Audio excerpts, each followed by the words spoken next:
Hi everyone, I hope you're doing well. Shabbat Shalom.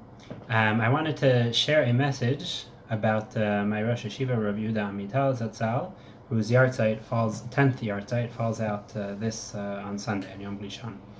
Rav Amital was born in 1924 in the area of Transylvania. His family, his parents, siblings, and some of his wider family were all killed during the Holocaust. But he survived, and he came to Israel in 1944, even before the end of the war. And he threw himself into his Torah studies, fought in Milchemet HaAtzmaut.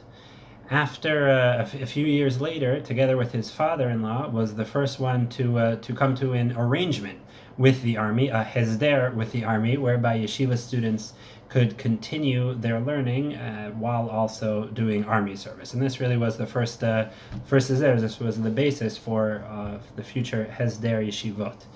After the 6-day war, he was asked to start a yeshiva in this area that was being reestablished of Gush Etzion, where I studied Yeshivat Har Etzion. And there's he's a very complicated person, a lot of different character traits, different values, and different messages that I feel I got from him, and many thousands of students did as well. I'd recommend getting a couple of the Svarim or going on to the VBM online if you want to see some more sichot of his. But I wanted to focus on two things: one story, and then also a Dvar Torah for this week's Parshat Matot Masei. A story that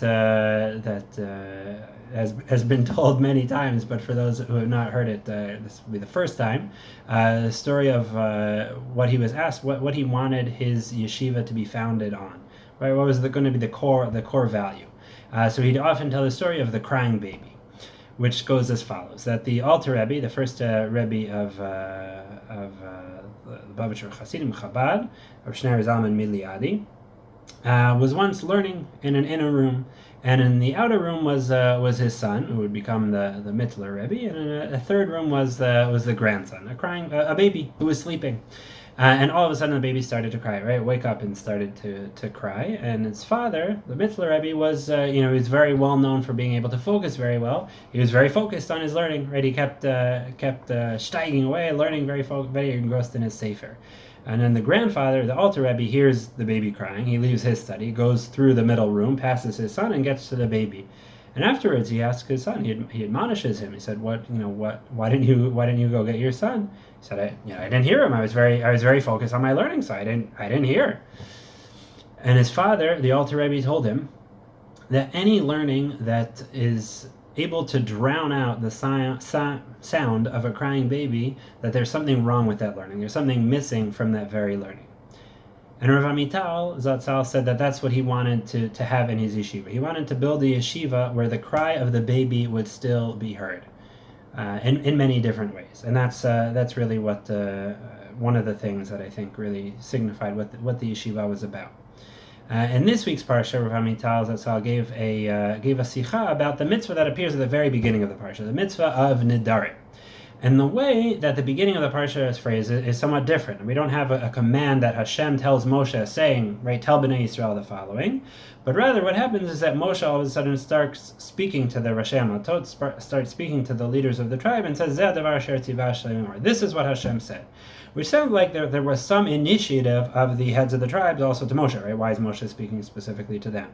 So that it's possible that part of the message of the Nedarim is that it starts off as this initiative from people, and that really is what a Neder is all about, what making an oath is all about. That HaKadosh Baruch Hu gave us a certain set of laws, and what a Neder is, what an oath does, is that it sort of adds a little bit above that. And there definitely is a place for those types of Nedarim. The Rambam talks about, for example, a person feels that they have a certain desire, uncontrollable, for various things, right? So it can be a laudable Neder to say, for a year or 2 years even, I'm not going to eat any meat, right? To try and restrict themselves in that way.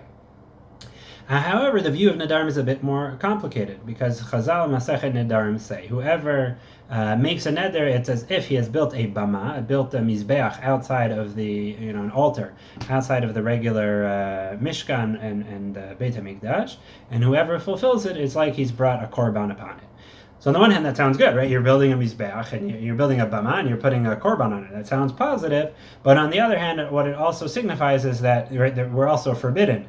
Once the Mishkan is established, we're forbidden from building bamot because of the fact that avodat Hashem, serving Hashem, really needs to take place in a standard and centralized sort of a way. And Rav Amital pointed out that although there is certainly place for people to work on this individual aspect of serving Hashem, it's important to remember that needs to be balanced, that we shouldn't think that that's really the main goal of how it is that we serve Hashem, to look for an individual way that we can express our own sense of religiosity and spirituality. And he also identified that he felt that this drive is also behind a lot of a push that people have nowadays, sometimes to search for Chumrot, to search for stringencies, right? That people don't want to just get by on the basic minimum halacha, but want to be the best, right? Want to be as machmir as possible. So there is also, once again, certain value in that. But there's also a danger in that, Rav Amital explained, because if what we do is we just always constantly searching for chumrot, then what we're doing is we're turning halacha into a list of rules, and that's all. And we'll be missing out on a certain spiritual component of what halacha is all about, right? The more you add more and more layers, then you end up missing out on really the heart of it. Rav Kook also writes about this idea at length.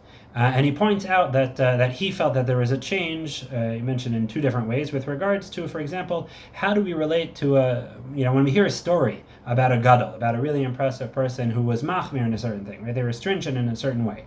So how do we respond to that? Nowadays, when people hear that, what they do is they say, or I'll go back to what it used to be, right? When you heard about it, you said, wow, they're so impressive, like they must be such a huge tzaddik that they're stringent even about this type of a thing. But Rav Amital felt that nowadays people will hear them and say, oh, that's what he did, so I should do that too. Right? In other words, that is not that it's a sign of where a person is at, but it's sort of a way that people nowadays feel that it's a way to become this really impressive person. Whereas that's not authentic, really. That's not how you get to that level by being overly stringent. It's more an expression of where you're at. And he felt that that's also, even in terms of learning halacha, learning the Mishnah Brura, he felt that that's also something that's expressed. That when someone says, when the Mishnah Brura says that, for this opinion, like Yirei Shamayim should follow this, right? Somebody who fears Hashem should be stringent in this way. That Rav Amital wrote that when he sees that, he says, oh, that's not for me. Like I'm not on that level. Like I haven't reached that level. So for me to do such a thing would be inauthentic. It would be fake. It would be like trying to present myself in a way that I'm really not.